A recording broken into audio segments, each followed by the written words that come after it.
My name is Brian O'Toole. I'm a Justice Contact with the International Presentation Association, and I have been working in this role since October 2016, and my responsibilities are basically in Ireland and in England. I look after 2 provinces of presentation sisters living and working in Ireland, and 1 smaller province of presentation sisters living and working in the Midlands in England.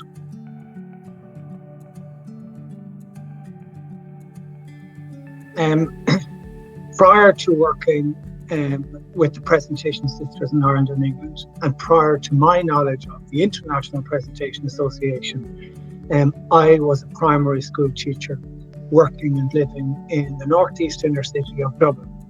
And it's probably a less well-off part of the city. It would be known, I suppose, in Dublin as possibly one of the more difficult quarters, where typically social problems are, often can be seen in many urban settings, but particularly the northeast inner city of Dublin had its fair share of difficulties around drugs, social difficulties, housing, health, poverty, all of those issues. And from a very early age, from the time I left school, I joined the Society of St. Vincent de Paul. And their work was really essentially involved in visitation of those families most in need, or those families who were furthest behind. And from a very early stage, I learned that their work was a kind of a 2-feet approach, which is how the Presentation Sisters described their work. 1 foot is to try and look after the person worst affected in every and any situation. So that might be to try and alleviate the symptoms or make life that little bit more bearable or that little bit easier. And that's one aspect to it. But the other aspect is to advocate for change, so that the person suffering or most in need won't always be that case, and that the Vincent de Paul and others like them won't always have to be there. Like, the aim of any good charitable organisation is to cease to exist because they have effectively solved the problems, because they have effectively done their due diligence when it comes to advocacy, because they have forced the hand of those with the levers of power to try and make sure that what's happening now is noticed as being unfair, and also that people will kind of recognise that, well, we have a hand in making things that bit better. So all through school, when I was teaching in school, a lot of the children I looked after came from the northeast inner city, and they were children in my class whose families were very much in need. So my work inside the school very often led to the advocacy and the work outside with the Vincent de Paul and others, because he would link with other organisations around homelessness, addiction, and even something as simple as getting children holidays during the summer. All of that was kind of linked in to try and make things a little bit better for those who found life tougher than most. So towards around 2014, 2012, 2013, I became unwell in school, and it became very clear I wasn't going to be able to continue teaching. I developed kind of a chronic fatigue and a Lyme's disease, which I got from running and doing all that sort of stuff, putting clothes down on the ground. But anyway, it meant then that I could no longer stand up all day and talk all day and do all the things that I would need to do in school. So rather than just kind of hang up my hat and say, well, that's the end of that, and worry about the fact that, well, I loved my job and I'm really sorry it was gone, I kind of turned it around and said, well, that was a fantastic 30 years. What next? Was kind of how I looked at it. So this job came up with the Presentation Sisters, and I liked it because it was only 3 days in the week, and I didn't have to stand all day, and I didn't have to talk all day. And the Presentation Sisters knew that my health wasn't as it was, but they also understood that if I didn't get everything done in the time I needed to, if I got it done when it was necessary, so I could spread some of my work out a little bit more in the 3 days to get things done. And over time, things began to improve a little bit, and I began to kind of grow into the role, and that I began to connect with a whole new group of people. And that made life very different again, because now at a much later stage in life, when people would be thinking of winding down, here was I winding up again. I was meeting a whole new group of sisters and friends and people who I kind of thought, oh my God, these people are so inspirational. Look at what they're doing. Look at what they've done. And it was only through lots of conversations that you learn about what some of the sisters have done. You think, oh my goodness, like this lady is nearly 80 years of age and she's starting something new. But she's so modest and so humble, she won't even describe all that she has done and the effect that she has had. And they were just so amazing. I couldn't believe it. I was trying to get them to tell their story. And they're so humble that they don't shout about what they do. And I suppose to one extent, my job was kind of trying to say to them, look, if we're going to make changes, we might have to lean on the examples that you've set. So we might have to shout about your story, and we might have to tell people about why you did what you did in order to get people to change. So that's a kind of an ongoing battle, because they don't shout out loud about what they do. They're very modest about what they do, and their work is just champion. And that's the inspiration. So in some sense, part of my work has been really getting to know the presentation sisters and getting to know their work and getting involved in their work and advertising their work to those outside of our own presentation communities, and maybe lobbying, using the examples of the work that we've done, using good practice that we've set, using the experience and the voice of those who have helped and the voice of those who have been helped as a way to try and bring about change.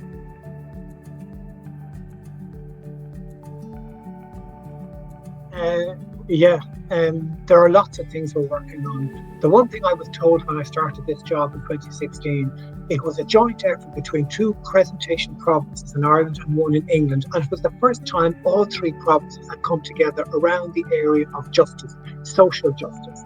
And they'd all been doing their own work, doing their own thing. And very often they respond to the need where they live and where they work.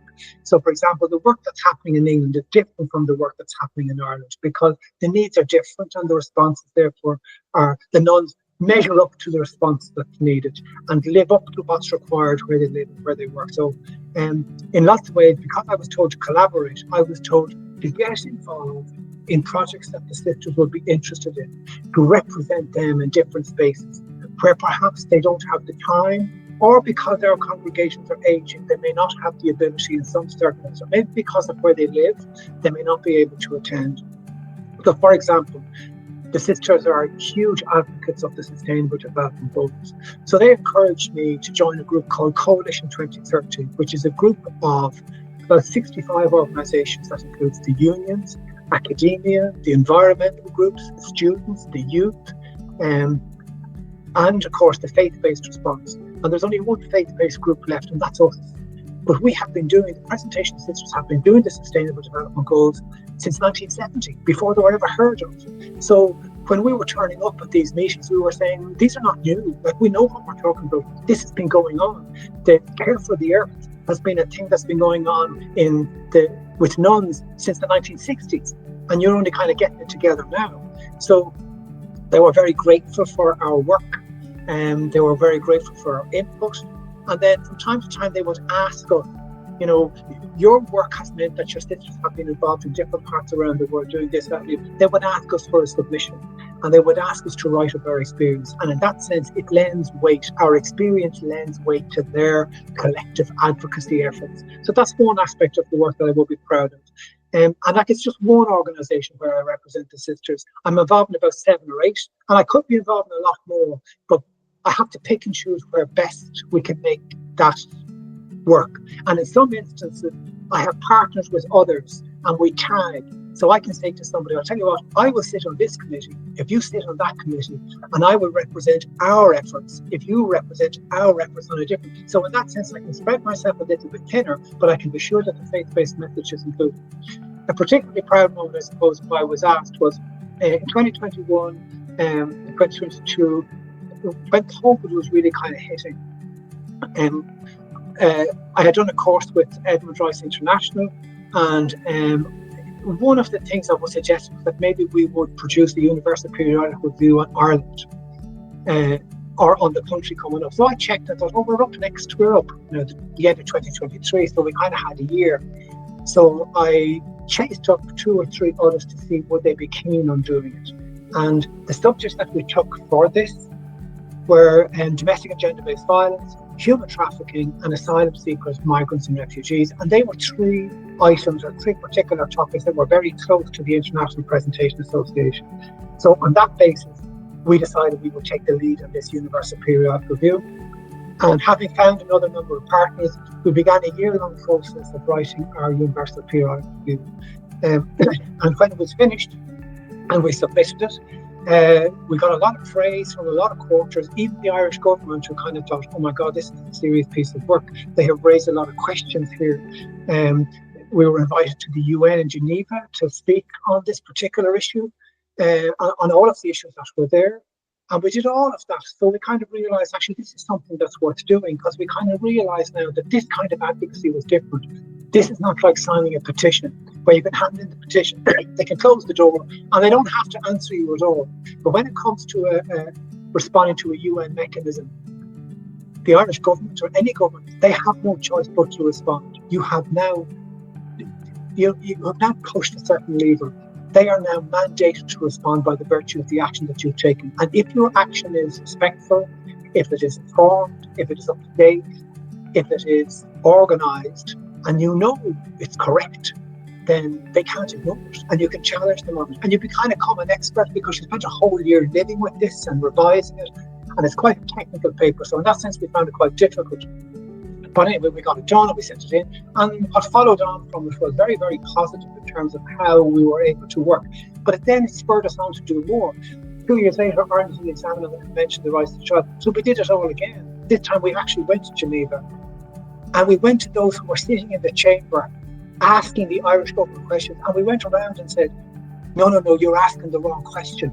This is how you ask the question, because he will evade the answer.